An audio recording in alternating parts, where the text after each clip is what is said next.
we produced far back in 2015. So while we agree that filming technologies and technicalities have moved,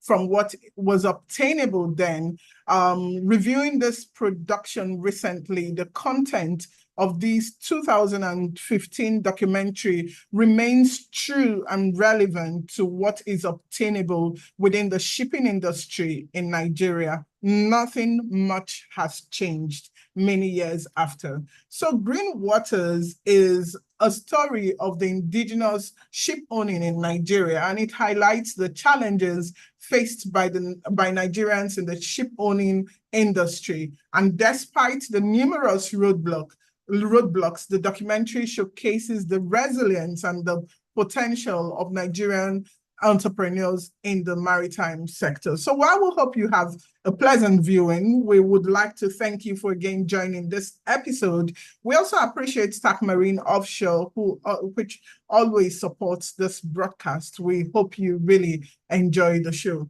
So over to the technical department for the viewing. Thank you.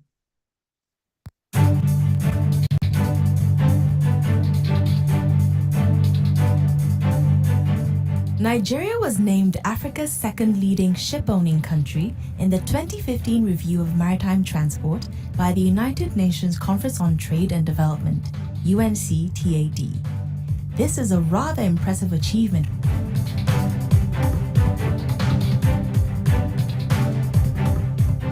Shipping is presently regarded as the lifeblood of the world's economy, with merchant ships set to carry 90% of international trade on about 102,200 commercial ships worldwide.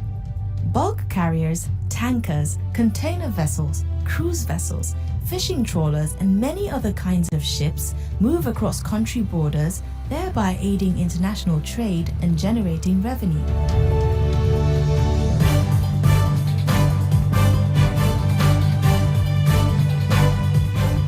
The strength of individual countries in the Committee of Maritime Nations is first measured by the number of ships each country owns, and then by the cargo throughput, that is, the volume of cargo the country generates. Without ships, there is no maritime industry anywhere. And without having a ship owners of any country to carry the cargo that belongs to that country, there is no growth in that nation's maritime industry.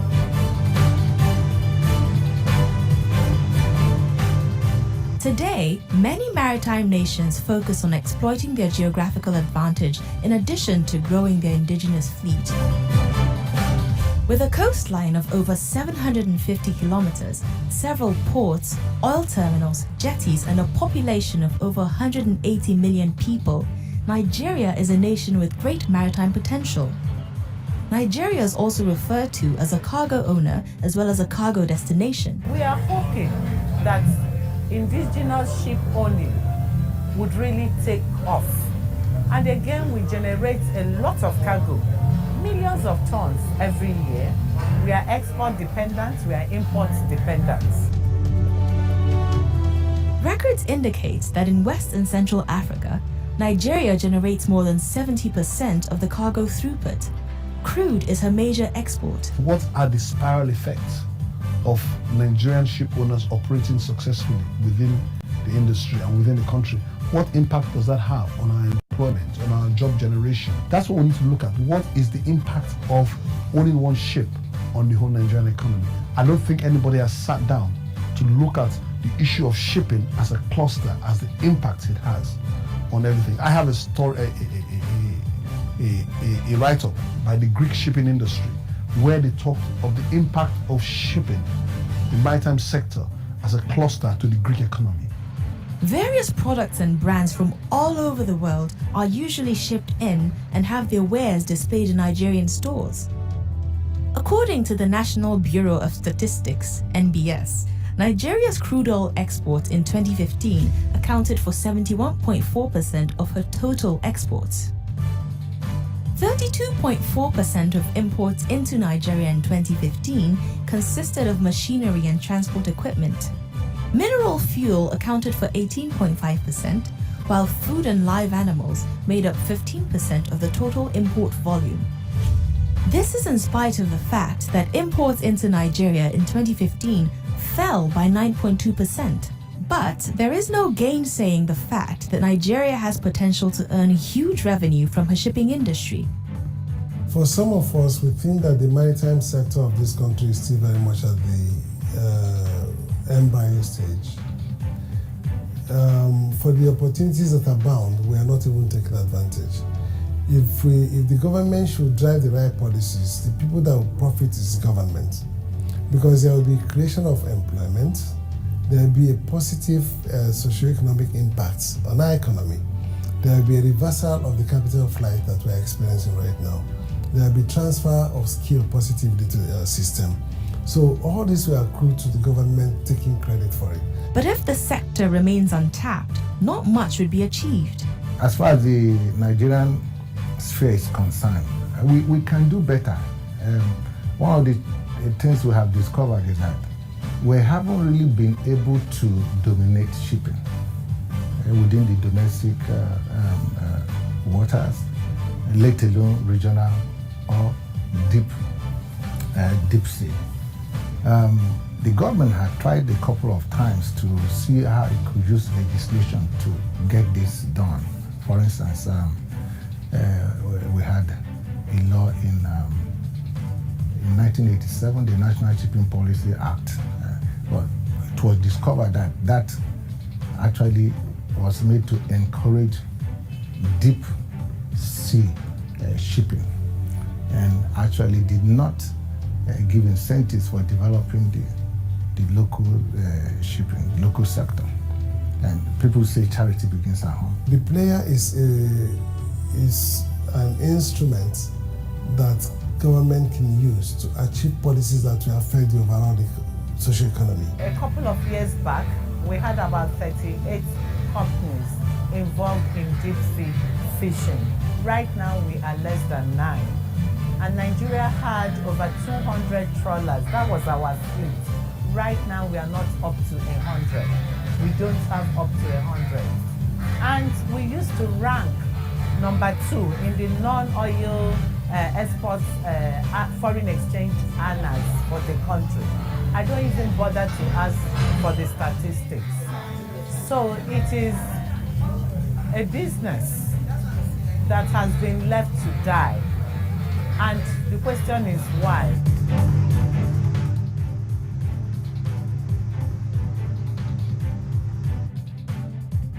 Industry operators maintain that only 10% of the over 600 vessels operating offshore are owned by Nigerians. The cargoes of millions, go and check from MPA how much import they had last year. Not one ton of that import came with the Nigerian vessel. Ask NMPC how much of crude did they export last year. Not 1 liter of that crude. If those things happen, then we're on the right path. Shipping is so strategic. Part of the project you have in capital is a situation whereby if there is any national emergency or a problem that causes foreign vessels not to come to Nigeria, you can rely on ships owned by Nigerians to have things carried, goods or persons.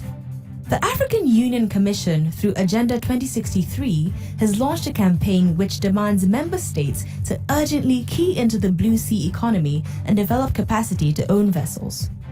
Many reasons have been given as to why there is a low level of participation by indigenous companies in shipping. The lack of access to funds and guarantee from government for outright purchase or the building of vessels top the list. We have huge need for vessels.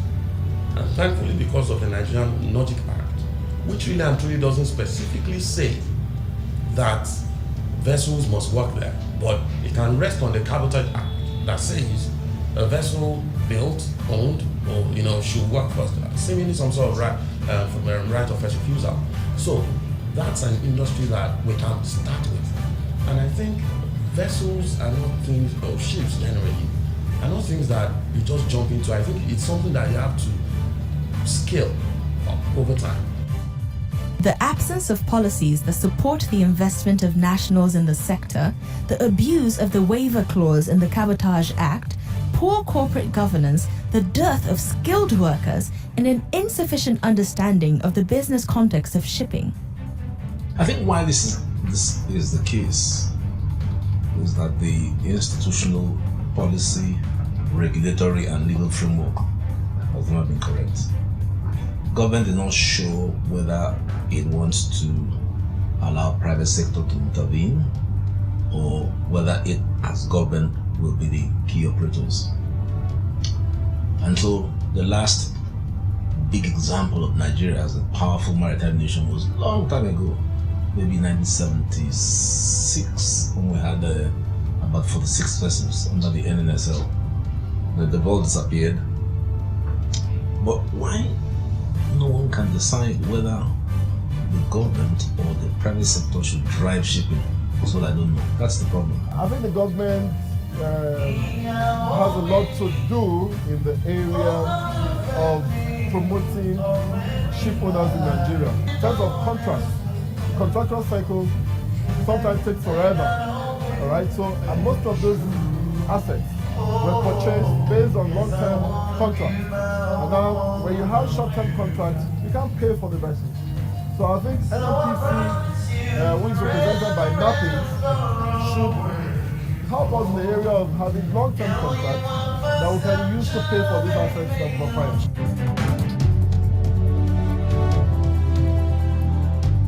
It is popularly believed that Nigeria loses enormous freight revenue to foreign ship owners in the country.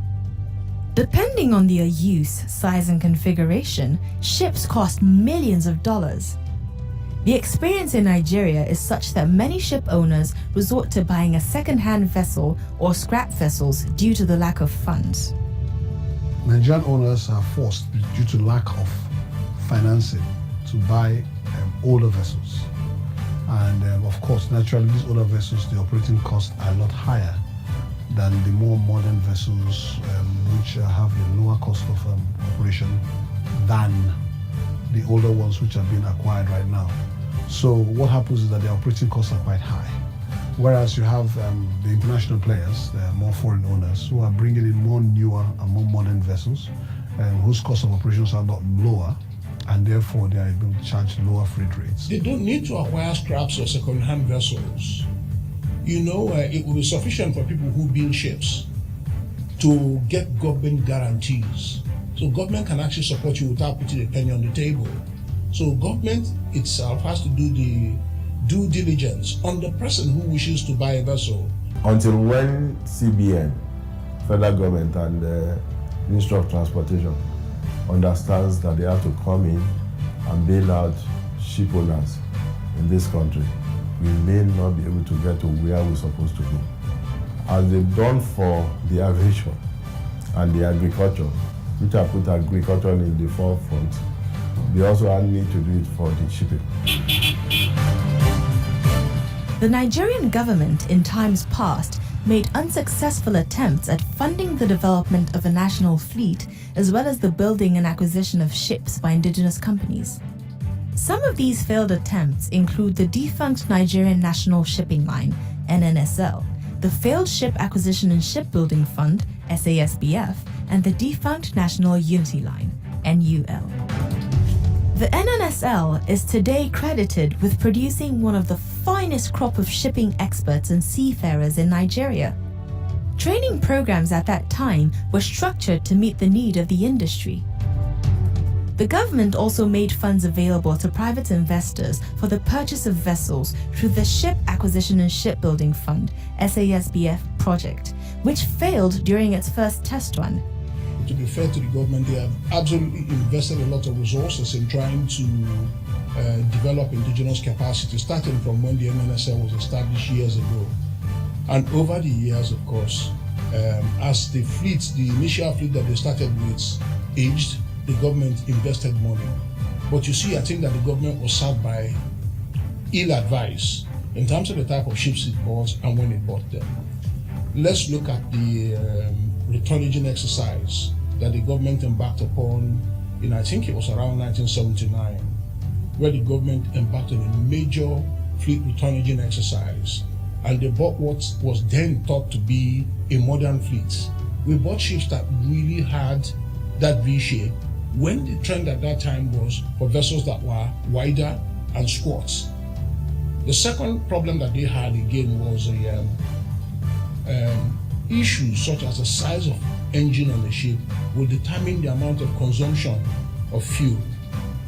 Those vessels again, apart from the fact that they have this disadvantage in their shape, had huge engines fitted in them, and so they would rack up huge costs. They had two major problems. They couldn't carry a lot of cargo, and then they had more cost than vessels that were better designed. And then the issue of SASBF. Well, SASBF at the time that it was introduced, we didn't get a lot of money. I was one of those who borrowed money at that time, $2.5 million to buy a ship. I bought a very old Type SD-14 vessel at that time, but the benefit for me was that I learned how to operate ships. I absolutely acquired the skills of operating ships internationally. That's what I gained from the seed money that I got from the National Maritime Authority in those days. It was $2.5 million. And I bought that type SD-14 ship. I never forget it. It was very old. And it really tasked me, At that time I was very young and really fit. The Nigerian government had to pull the plug on all the projects for alleged abuse and some other irregularities. Stakeholders also criticized the projects for the absence of finance experts who had the expertise to manage and supervise the disbursement of the funds. The real challenge is the abuse that the shipping fund, it's had several names. So whatever you call it has been put to. Up until now, unless the current minister is going to do it different, all sums of monies that accrue to the shipping fund are stolen or embezzled or diverted. With no handouts from government anymore and loans from financial institutions running predictably on double digits, the terrain became tougher for the indigenous ship owner. In practice, the investor has to provide local banks with contract award certificates in order to access the necessary funds, which in turn must be amortized within 5 years. The bank wants the customer to have contracts that will cover the number of years it's looking for.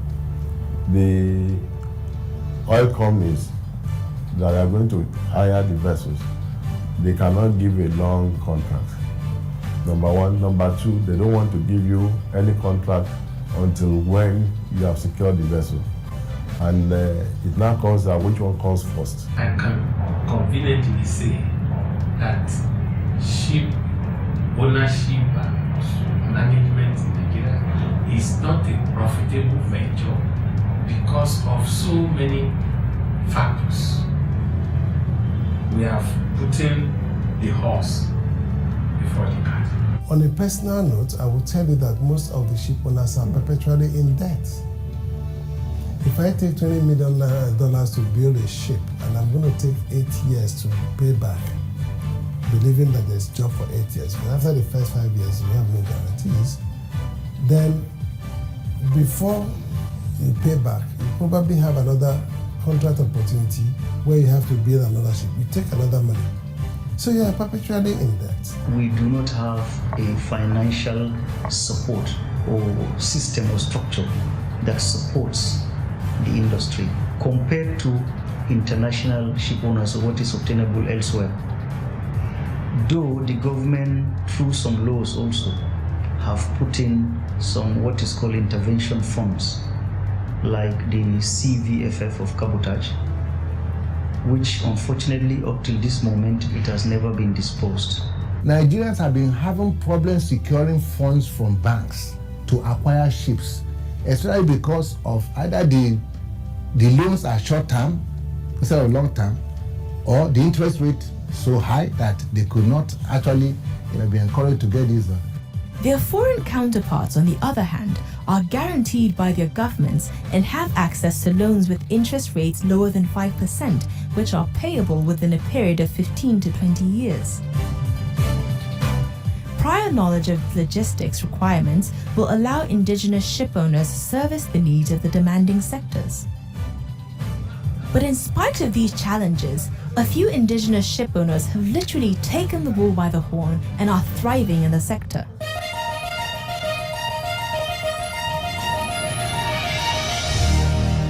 Stars Investments Company Limited, renowned for operating its first vessel, MV Osayeme, with zero downtime and zero lost time injury for 5 years, is one of such firms that have proven to be a competent indigenous setup.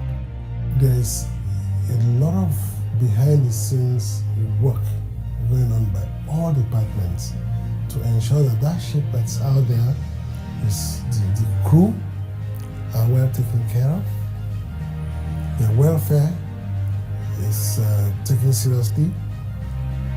What they need to do their job out there is provided them. Preventative plan maintenance is put in place and vigorously followed. Interface with the clients and constantly getting feedback from our clients as to safety issues, operational issues. We constantly are in touch with the client getting feedbacks, and then we interpret, analyze the feedbacks we get and take necessary actions to make sure we're doing it right. And it's a continuous thing, and it's a teamwork, and that's how we're able to achieve it. Unique about Stars, I would say our service delivery. We're very particular, courtesy of our chairman, who's a perfectionist. We're very particular about what we do out in the field, how we present ourselves, and how the image that we give to our customers. So we are one of the very few, if not only indigenous company that has successfully managed and operated a vessel for 5 years running without any zero downtime and any lost time injury, which is a real serious feat in the maritime industry.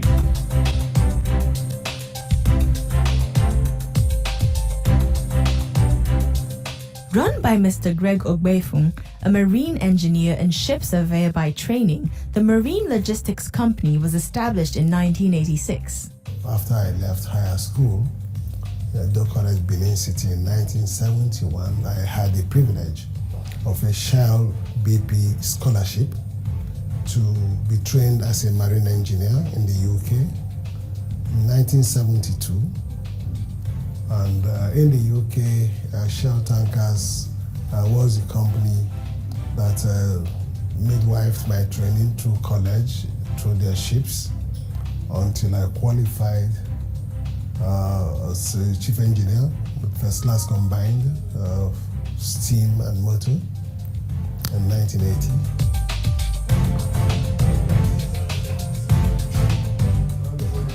Stars Investments is currently valued at 10 billion naira, with an annual turnover of 5 billion naira. Ogbefun attributes the organization's success to a deliberate collective effort at maintaining prescribed standards for ship operations. This is our training and our induction room, a very important facility in our organization. This is where we induct all our new crew and staff. Then after that, every day we have the operations meeting. Now, that meeting is extremely important. All departments, all departmental heads attend this meeting, and the audiovisual unit you see at the back there is used to beam on our ships wherever they are. Every single one of our ships, we're able to see them on the screen there. We discuss issues that have to do with the vessel's operations, the challenges. We discuss departmental involvement on each vessel's operations.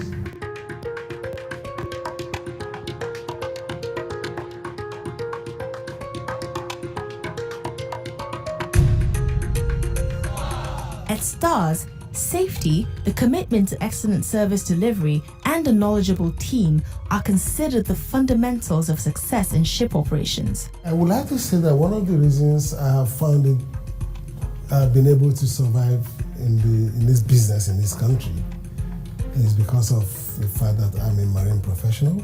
I've gone through the process of the training that qualified and equipped me for what I'm doing. With that in mind, when I recruit people, I know who I'm looking for, I know how to rate them, and I know what input to make in them to bring them to the standard I need to be able to do my job. In STARS, we do have an established structure. Our organogram is quite vast with clear mapped out responsibilities for our officers and executives alike. And so at the top we have a board of directors, and then we have an assigned chairman, CEO, in the person of Mr. Greg Obefun. Hi, sir. Everything's okay, sir? Okay. Speaking on his sojourn in the sector, Obefun recalls that he set sail as an entrepreneur in the shipping business in Nigeria with just 100 naira.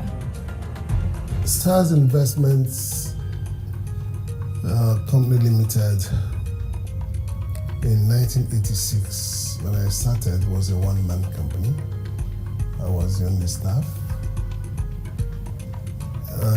Incidentally, I found myself going into business. I didn't plan to. My company, OIL, had actually transferred me to London on cross-posting. And before I left, I decided to help my parents put up a home.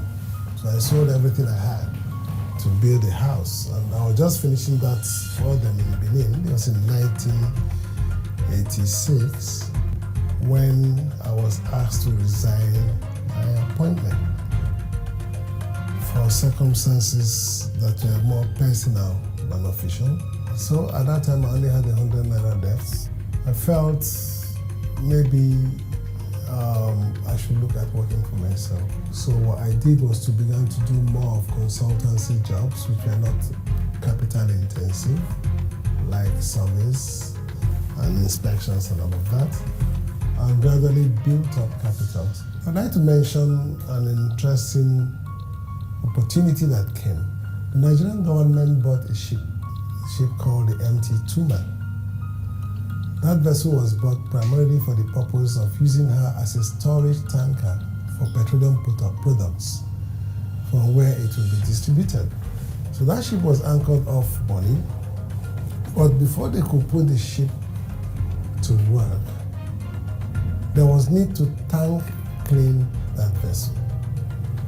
So NNPC put out an advertisement for companies who had the competence and the knowledge to apply for tank cleaning the MT Tuna.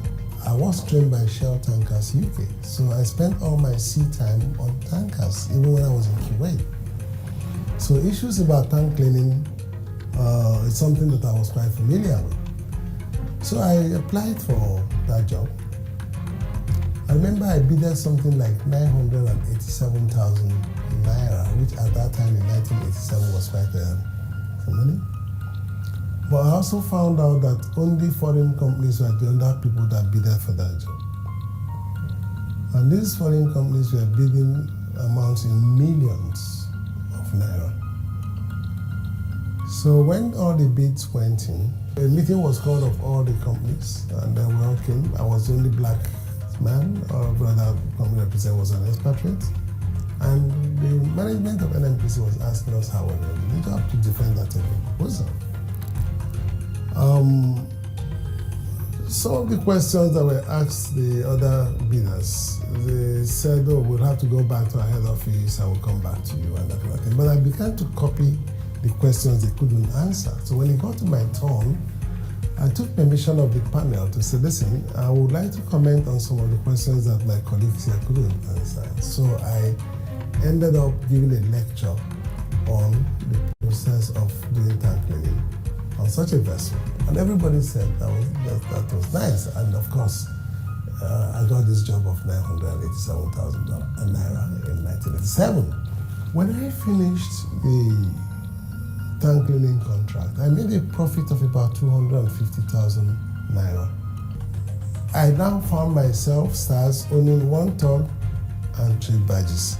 And that's the origin of my finding myself in this business. A few years later, he had a setback which resulted in the loss of his investments after a local bank failed to keep its own part of a business deal. See this man? Samuel.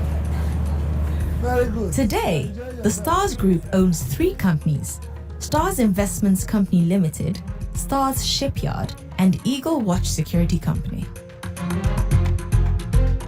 Ogbefun also serves as the President Shipowners Association of Nigeria and is a member of the Commonwealth Enterprise Advisory Board. I call him Oga Greg Ogbefun, and his passion cannot be questioned. He has stayed on his course. He's done it so very well that the most difficult part of the upstream market is industry acceptance. For the IOCs to trust you, because they're trusting you with very, very expensive assets, very, very unsafe environment. Safety issue is a key thing. Any little compromise on safety or quality could damage everything. He's been able to earn the trust of Total. That's a great feat, and that speaks for itself. I wouldn't say that he lives by his dreams. He's very realistic and a very die-hard business person. But he is one of the few I mentioned who can also not only have a vision, what direction you have to go, but also put the capital into it to realize it. I would say his leadership style is very unique. It's unconventional, not always popular, but it always gets results. So that's why the rest of us, we tend to follow him, even if we might not agree at the onset with what he's saying, but then we know that at the end of the day, we're going to achieve what he's setting us out to achieve. But we love him anyways because we learn that. In fact, at times I sit in meetings with him and I'm observing and I'm watching him interact with the other party, and I'm just blown away with his depth of knowledge, with the way his perspective on issues. In the business, has left his mark, and working with him entails a lot because you will see his vision and his drive, where he's going, and that's the build of the company. He has that leadership quality, and that keeps the company as a team.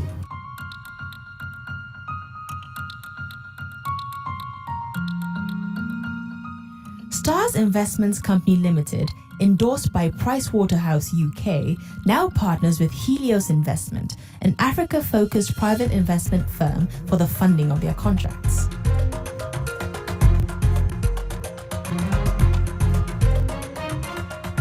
Cabotage, which is a clone of America's Jones Act, stands on 4 pillars.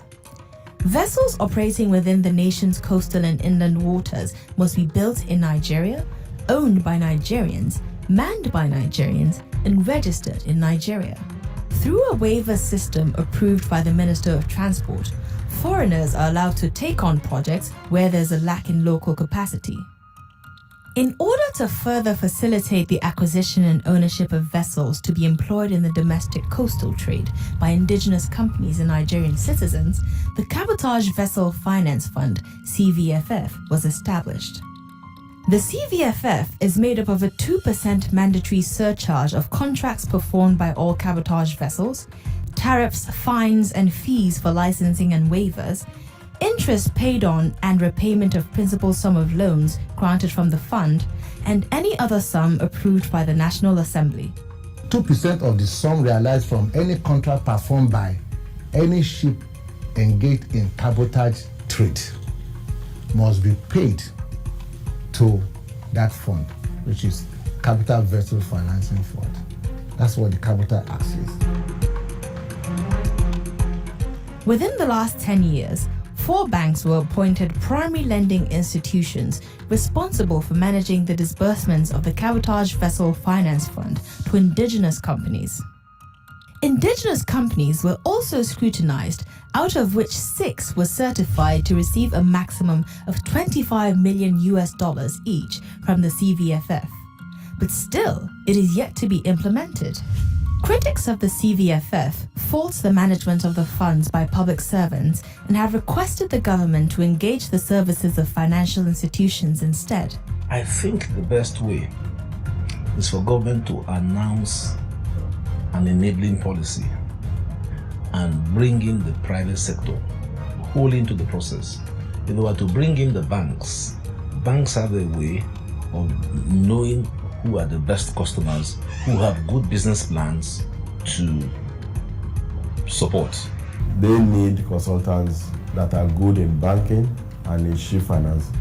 Only when they're able to get these consultants to come in and assist them. But there must be an institution that will protect the master, protect the ship owners, and protect the bank. And those are the consultants. Ironically, as the wait continues, MV Horton, a renowned training vessel, sits abandoned on marina waters in Lagos, even as very few Nigerian seafarers get to go on sea time, a compulsory practical component of their training, without which they remain unfit for employment. The Shipowners Association of Nigeria, SOAN, magnanimously donated 100 training berths to alleviate the situation. There still leaves more to be done. A conscious review of policies to ensure that cargo is exported on a cost, insurance and freight CIF basis, and all imports brought in on a free on-board FOB basis is also inevitable if Nigeria is to take charge of its shipping industry. Without a national fleet, Nigeria may never be able to regulate freight charges. Vessels plying its routes would impose their rates and the ultimate consumer bears the brunt. Under the FOB scheme, we don't control what vessels can take Nigerian cargo. So I want to see FOB abolished and CIF introduced.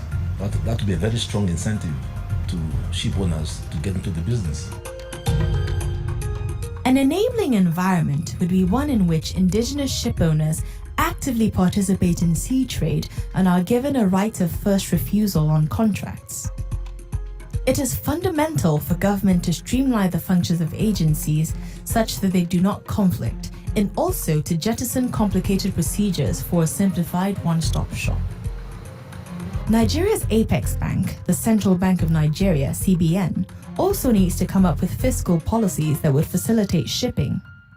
Stakeholders are optimistic that in spite of the storm, Nigeria will someday soon sail her ships as the world watches on.